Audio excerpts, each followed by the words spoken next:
There was a man who had 2 sons. The younger son asked for his part of the inheritance, and the father gave it to him. He was tired of living under his father's rules and left home to live in a faraway country. Evil companions led him to plunge deeper and deeper into sin, and he wasted his substance with riotous living. He squandered the money he had inherited from his father on harlots. Eventually, he ran out of money and became so desperate that he had to feed pigs to live. He was so hungry that he wished he could eat the pig's food.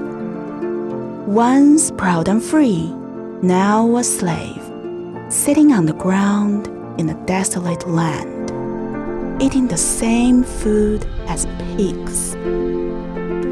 He was miserable. The wealth selfishly claimed from his father and all his so-called friends were gone. The treasure of his youthly manhood was wasted. The precious years of life, the strength of intellect, the bright visions of youth, the spiritual aspirations, all consumed upon the fires of lust.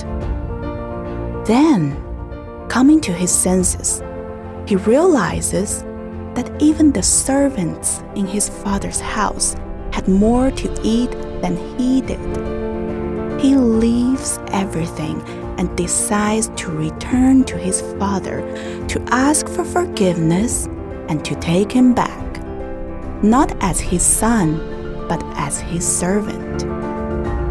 When the father, who had been yearning for the return of his son, saw him coming from afar, he was filled with compassion and ran to embrace him. The father asked his servants to bring the best robe, a ring, and shoes for his feet, and kill the fattened calf to celebrate his son's return. The joy of the father in the return of his son was felt by all, but one, his older son. He was jealous and angry when he heard about the celebration and refused to participate. The father tried to convince him to join the celebration, but the son refused. Then the father reminded the son that everything he had also belonged to him, and it was fitting to celebrate and be glad, for his brother was dead and is now alive. He was lost and is now found.